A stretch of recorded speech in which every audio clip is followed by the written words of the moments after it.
오늘은 요한복음 17장 22절 말씀 전하도록 하겠습니다. 내게 주신 영광을 내가 그들에게 주었사오니 이는 우리가 하나 된 것 같이 그들도 하나가 되게 하려 함이니이다. 이 설교는 하나가 들어야 되는데 하나가 오늘 경청해서 듣기 바랍니다. 우리가 뭐가 돼야 된다고요? 하나가 돼야 되니까 우리가 하나 안에서 하나가 돼야 된다. 자, 오늘 세 가지로 말씀 전합니다. 첫 번째, 영광 안에 하나됨. 영광 안에 하나됨. 두 번째, 영광스런 부르심. 영광스런 부르심. 세 번째, 영광스런 상급. 이렇게 영광스러운 상급 세 가지로 말씀을 나누어 정돈합니다. 첫 번째, 영광 안에 하나됨에 관한 것입니다. 오늘 본 말씀 요한복음 17장 22절은 내게 주신 영광을 내가 그들에게도 주었사오니 이는 우리가 하나가 된 것 같이 그들도 하나가 되게 하려 함이니이다. 하나라는 단어가 두 번 나오고 있습니다. 하나라는 단어가 반복해서 두 번 나오고 있고, 우리는 이 하나라는 개념을 넘어서서 또한 하나님자를 붙여서 하나님이라고 고백을 하기도 합니다.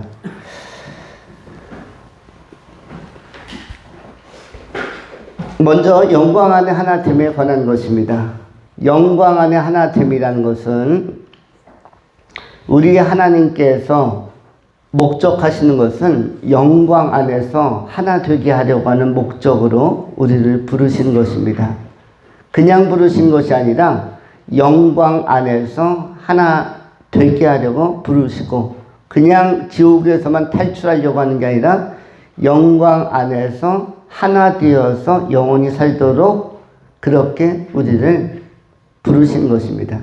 여러분, 탈북을 생각해 보시면 좋습니다. 탈북민들, 북한에서 탈출하는 것이 1차적인 목적이고 과정이지만 탈출 그 자체가, 탈북 그 자체가 모든 것의 완성점, 목적은 아닙니다. 탈북하거나 탈출해서 남한 땅에 와서 잘 정착하고, 예를 들어서 하나원에서 잘 교육과정 마치고, 또 한국 사회, 자본주의 사회 속에서 잘 적응하고, 또 직장도 잘 잡고 건전하게 이렇게 가정도 이루면서 또 자기 취미를 가꾸면서 살아가는 과정들, 행복한 삶이 중요한 것이지, 이 땅에 와서 정착을 못하고 다시 북한으로 되돌아가는 사람들도 100에 하나, 1000에 하나가 나오고 있습니다. 참으로 중요한 것은 우리가 예수 믿고 구원 얻는 것이 중요한 것이지만 구원 이후에 풍성한 삶을 목적으로 우리가 예수 믿는 것입니다. 단순히 지옥을 면하기 위해서라는 것은 그냥 탈북하기 위해서, 이런 것과 같은 의미고, 그것이 아니라 새로운 체제, 새로운 시스템 안으로 들어가서 거기에서 적응하면서 더 풍성하고 영화로운 삶을 우리는 추구하기 때문에 이 목적을 가지고 부름을 받았다는 것입니다. 최근에 우크라이나와 러시아 전쟁이 이제 4년 차로 서서히 접어드는 길목에 있습니다. 그리고 이전의 전쟁에서는 등장하지 않았던 신형 무기, 드론이 아주 힘있게, 그리고 드론이 거의 미니 소형 폭격기 수준으로 상대방을 타격하기도 하고, 때로는 고도화되어서 상대방 병사에게 포탄, 화약을 투발하는 것이 아니라 물병을 투척하기도 한다고 합니다. 살 가능성 있는 사람에게는 편지와 함께, 진통제와 함께 물병을 투척해서 일단 먹고 버텨라. 특별히 북한 병사들이 포로로 체포되는 경우가 가끔 발생합니다. 우크라이나 전에 1만여 명의 북한 특수부대 요원들이 가서 전투에 참여하고 있는데, 몇몇 생존자들, 대부분 많이 죽지만은 한두 명 살게 되었지만 이들이 포로로 잡혀가는데 우크라이나 쪽으로 잡혀가겠죠. 그런데 그렇게 되어지면 이들에게 있어서는 또 하나의 뭐가 주어지는 거죠? 기회가 주어지는 것입니다. 그냥 휴전선 넘어서 탈북하는 것은 어려웠는데 이제 우크라이나 쪽으로 가면 그쪽에서 치료받으면서 그들이 자유를 동경하고 그리고 자유에 대한 그 맛을 보면서 더 많은 이탈자들이 나올 수도 있다는 것입니다. 복음에 관한 것도 마찬가지인데 우리가 예수를 안 믿었던 시절이 있었습니다. 우리 전원이 예수 안 믿었던 시절이 다 있었습니다. 물론 모태신앙인 분들은 어릴 때부터 하나처럼 이렇게 예배 나와서 예배하는 것으로 우리 아동부는 대부분 또 우리 하람이까지 또 하진이까지 또 하늘이까지 모태신앙이기 때문에 이렇게 나오지만 대부분 상당히 많은 분들은 중간에 예수를 믿게 된 분들이 많습니다. 근데 그들이 누구냐 하면은 우크라이나 전에서 북한 병사처럼 끌려가서 얼떨결에 자유세계로 넘어가는 사람들, 얼떨결에 세상을 살다가 상처도 많이 받고 부담도 많이 갖고 그러다 얼떨결에 예수 믿게 된 사람들, 예수는 다 현상적으로는 신중히 생각해서 믿는 사람은 거의 없습니다. 한국에서 신중히 생각해서 예수 믿는 사람은 딱 한 명밖에 없는데 그 사람이 누구죠? 이어령이라는 사람이죠. 이어령 이화여에 대해서 그 강의도 하고 교수도 하고 또 서강대에서도 여러 대학교에서도 강의 많이 하신 분인데 책도 많이 쓰고 한국 최고의 인문학의 거장, 최고의 지성이라고 평가되는 분인데 이분이 주변에서 전도하려고 50년 동안 너무나 많은 친구, 또 동료, 선후배, 그리고 친척 계속 전도를 했는데 이 사람이 너무 똑똑해서 너무 아는 게 많고 너무 이성적이라서 그것을 철학적으로만 받아들였습니다. 그래서 예수를 영접하지 않고 교회를 나가지 않고 그런데 예수에 대해서 너무 잘 알아요. 들은 게 엄청 많기 때문에 마음문을 열지 않다가 그 딸이 이미나라는 딸이 교회에 다니고 또 이분이 여러 우여곡절 끝에 목사님까지 되어지는데 이 따님이 그래서 이여령 이분도 교회를 결국은 나가서 자기가 왜 이렇게 돌아서 70이 넘어서 한참 늦은 나이에 하나님 앞에 왔을까 그러면서 여러 수필집과 간직집도 내기도 하였습니다. 근데 이런 분들은 한 40-50년 동안 철학자자 인문학자이기 때문에 고민하면서 이렇게 예수를 믿게 된 케이스이지만 대부분은 그렇게 믿는 경우는 적고 얼떨결에 믿는 것입니다. 누가 손잡고 땡기니까 가게 되어지는 거고 누가 밥 사준다니까 가는 거고 교회 성탄절이나 무슨 행사가 있다니까 가는 거고 친척 따라 그냥 누나 따라 오빠 따라 고모 따라 이렇게 가는 경우도 많고 이렇게 다들 가는 것입니다. 물론 현상적으로는 이렇지만 이것은 전부 다 하나님의 섭리 안에서 계획된 것입니다. 그래서 탈북도 어떻게 하는 게 좋으냐면은 얼떨결에 하는 것이 좋은 것처럼 그냥 전쟁터에 끌려가서 다 죽었는지 않는데 그 총알 맞고 눈 떠보니 우크라이나 병사들이 둘러싸고 그래서 이송되어서 우크라이나 지역에 가서 병원에서 치료받고 그러다가 서방세계 거쳐서 대한민국까지 오게 된다면 이런 것은 내가 의도하지 않았지만 얼떨결에 이루어진 것입니다. 그런데 대부분의 전도의 과정이나 구원의 과정은 그렇게 이루어집니다. 왜냐하면 이 구원은 주도권이 내게 있지 않고 선택권이 내게 있지 않고 구원하시는 그분에게 있기 때문입니다. 그분이 팔을 뻗어서 나를 터치하고 건져 올리시면 수렁에서 건져 올려서 반석에다 올려놓으시면 내가 믿음 생활을 하게 되는 것이고 그분의 손길이 내 영혼에 내 삶에 닿지 않으면은 그러면은 내가 그 기회를 갖지 못하는 것입니다. 예수는 어떻게 믿는 것이다? 계획하지 않아도 얼떨결에 하나님의 예정을 따라 작정을 따라 하나님의 선하신 은혜 안에서 믿게 되는 것입니다. 이렇게 믿는 것을 자연스럽게 믿는다 또는 상황에 의해서 믿게 된다고 하는 것입니다. 그런데 목적은 뭐다? 예수 믿는 것의 목적은 하나님 나라에 들어가는 것이며 지옥에서 탈출해서, 이건 탈북과 같다고 그랬죠? 탈출해서 자유의 세계 하나님 나라에 들어가서 잘 정착하고 하나님 나라의 시스템에 맞추어서 즐겁게 사는 것, 이것이 가장 중요한 것입니다. 그 체제와 시스템에 맞추어서 살려면은 훈련이 필요합니다. 북한 사람들이 한국에 와서 금방 행복하게 살기는 어렵습니다. 두려움도 많고 조심스러운 것도 많죠. 그런데 이런 사람들이 자유로운 사상과 또 헌법의 가치와 이런 거 하나하나 습득하고 자본주의 시장 경제에도 적응하고 직장도 가지려고 노력하고 또 수고하고 땀 흘린 만큼 심은 대로 거두는 원리들도 체득해 가면서 자리를 잡는데 이와 같이 하나님의 나라도 이 땅에서 성화의 과정, 예배의 과정을 통해서 훈련하고 우리의 생각과 사고를 바꾸고 충분히 준비하는 상태에서 들어가야 영광스러운 삶에 정착이 빠른 것이며 천국에 적응이 빠른 것입니다.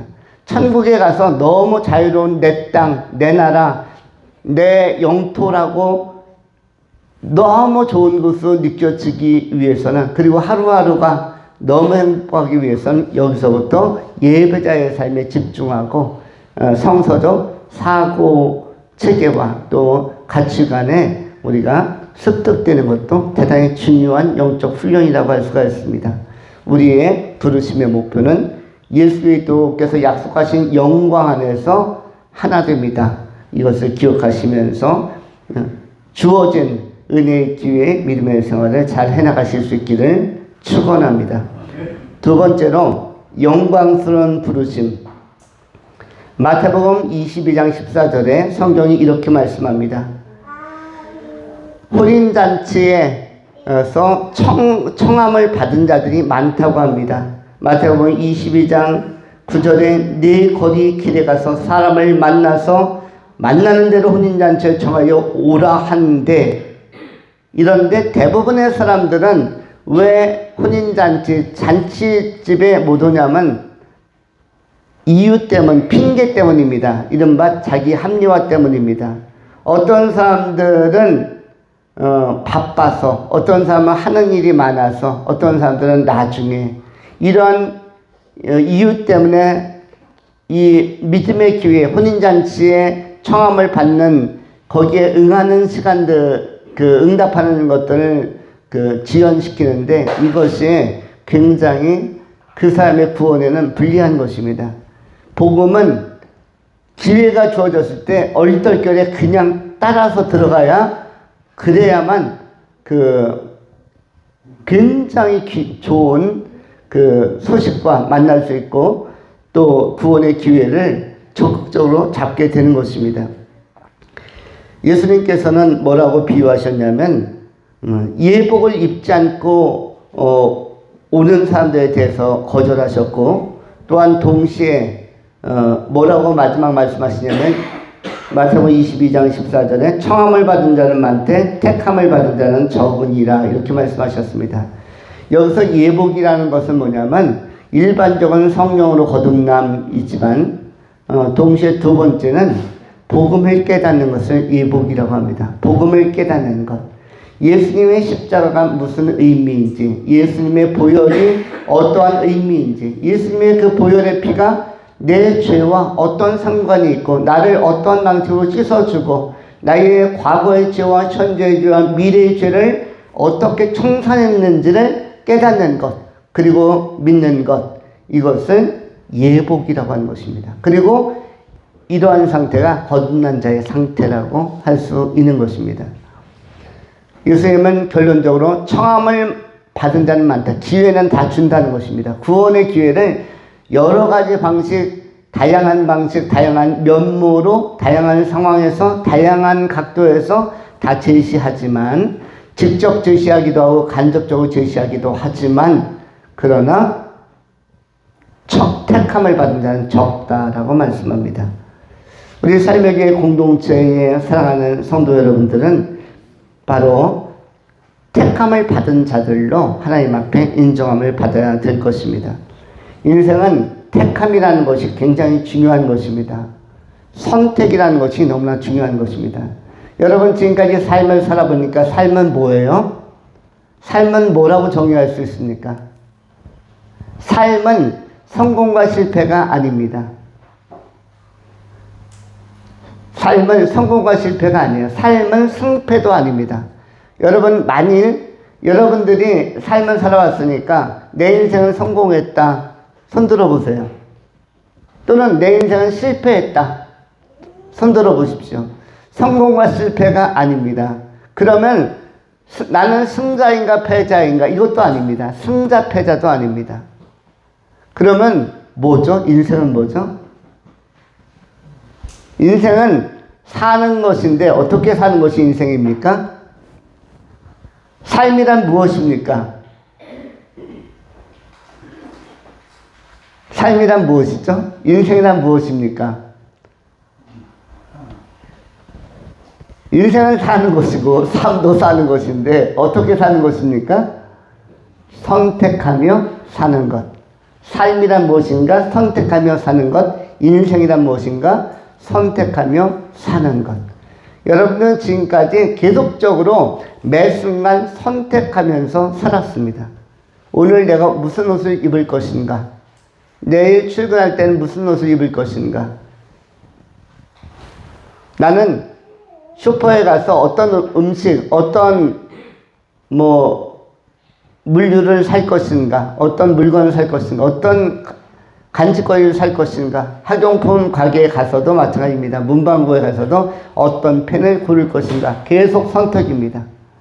인생은 계속 선택이고 선택을 통하여 우리는 짝도 만나기도 하고 선택을 통하여 짝을 만나는 시기도 결정하기도 하고 선택을 통해서 우리가 앉는 자리까지도 결정한 것입니다. 여러분 현재 자리에 앉아 계십니다. 이 자리에 누가 강요해서 그 자리에 앉았습니까? 우리가 앉은 자리는 100% 선택에 의한 것입니다. 이 선택한 자리는 수정을 요구해도 잘 수정 안 됩니다. 옆 자리로 이쪽으로 와서 이동해서 앉으십시오 해도 자기 자리로 가서 착착착 앉습니다. 그래서 누가 제시하거나 고정하거나 요구하지 않았는데 자기 지정석이 다 했어요. 이것을 심리학적으로 자리의 미학이라고 하는데 책으로도 나와 있습니다. 사람은 자기가 앉는 자리를 보면 그 사람을 분석하고 파악할 수가 있다. 성격이든 기질이든 모든 것에 대한 것을 이 자리의 미학이라는 책에서는 분석해 놓았습니다. 그만큼 자리는 철학도 담겨 있고 거기에는 나름대로의 신념과 가치관과 습성과 모든 것이 다 담겨 있다고 합니다. 특별히 한국인들은 한 번 앉은 자리를 반복해서 찾아가는 그런 회귀본능, 그런 고유의 습성이 있습니다. 저희 교회 성도님들도 역시 마찬가지입니다. 한 명도 예외가 없습니다. 자기의 자리를 고수합니다. 그런데 이것은 자발적이고 자기 자신이 뭐뭐한 거예요? 선택한 것입니다. 인생의 마지막 날까지 사는 것인데 어떻게 하면서 사는 것이다? 선택하면서 사는 것입니다. 오늘 잠시 후에 우리가 밖에서 식사를 합니다. 이 식사를 할 때에 식사하는 장소를 정한 것도 사실 몇 가지를 가지고 어디가 좋을까를 가볍게 토론도 하고 논의도 했는데 결국 오늘 이것을 주관하는 집사님께서 한 곳을 선택했습니다. 그의 선택에 따라 우리의 운명은 결정이 됩니다. 그가 모이라는 곳에 우리는 순종하면서 조용히 따라가야만 하는 것이죠. 그가 오라는 시간에 그가 선택한 곳에 따라서 우리의 2024년 11월 3일의 오후의 운명은 거의 결정이 되어집니다. 그리고 그가 다음에 후식과 또 집 안내를 하게 되어지면 우리는 또 졸졸졸 그가 선택한 것을 따라서 또 그 코스대로 가게 되어집니다.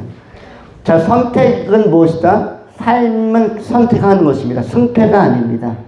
그리고 성공과 실패도 아닙니다. 왜냐면 성공할 때도 있고 실패할 때도 있고 성공하는 케이스도 있고 실패하는 케이스도 있고 승리할 때가 있고 패배할 때가 있고 그런데 이것이 예수 그리스도 안에서는 우리가 뭐라고 했죠? 영적인 절대값 안에 있는 것이기 때문에 이것은 큰 차이가 없는 것입니다. 플러스 마이너스는 인간이 계산하는 것이고 예수 그리스도 안에서는 이것은 성공 실패 이것이 전혀 차이가 없습니다. 그냥 구원받아야 할 사람으로서 용서받은 죄인으로서 하나님 앞에 나오게 되는 것입니다. 우리의 이 부르심은 거룩한 하나님의 영광을 위하여 선택받은 자들, 택함 받은 자들이 또한 예수 믿기를 우리도 믿음으로 선택한 것입니다.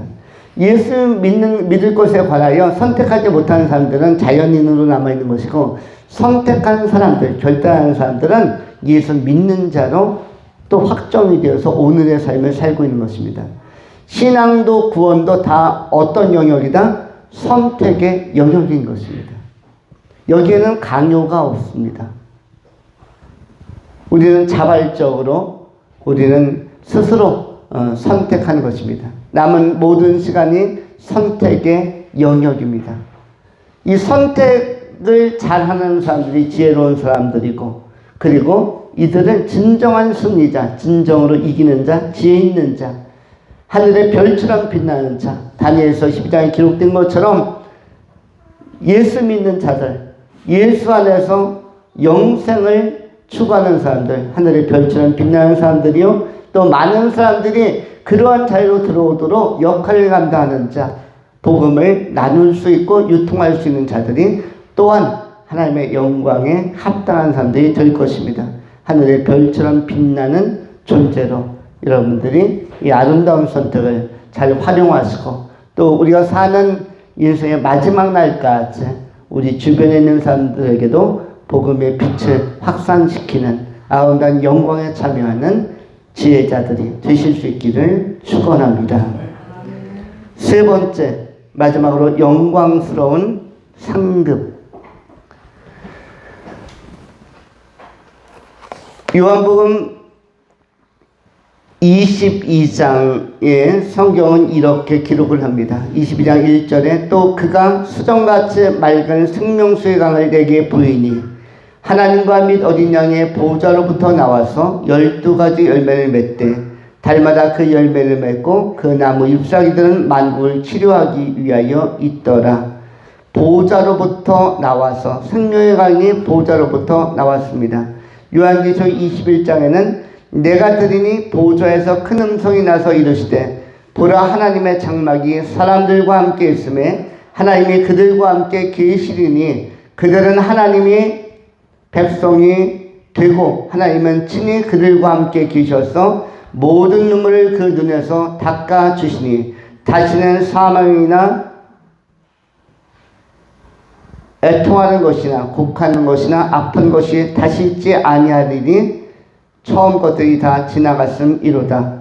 보좌에 앉으신 이가 이르시되 보라 내가 만물을 새롭게 하노라 하시고 또 이르시되 이 말은 신실하고 참되니 기록하라 하시고 또 내게 말씀하시되 이루었도다. 나는 알파와 오메가요 처음과 마지막이라. 내가 생명수 샘물을 목마른 자들에게 값없이 주리니 이기는 자는 이것들을 상속으로 받으리라. 나는 그의 하나님이 되고 그는 내 아들이 되리라. 이렇게 말씀하고 있습니다. 또한 우리가 잘 아시는 말씀인 것처럼 12에서 11장 6절에 하나님께로 나가는 자는 반드시 하나님이 살아계신 것과 그가 살아계신 것과 자기를 찾는 자들에게 상 주시는 이심을 믿어야 할지니라. 이렇게 말씀합니다. 마태복음 6장에서도 산상수훈에서도 예수님은 끊임없이 상을 이야기합니다. 성경은 복으로 출발해서 상으로 끝나는데 골방으로 들어가서 기도하는 것도 뭐가 있다고 하죠?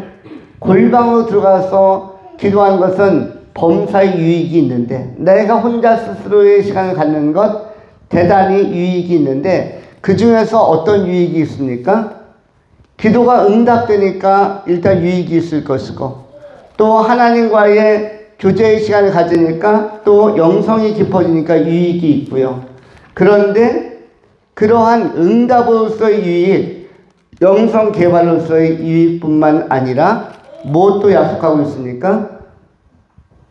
상도 약속하고 있는 것입니다. 성경은 이렇게 상에 대해서 은밀한 중에 계신 내 아버지께서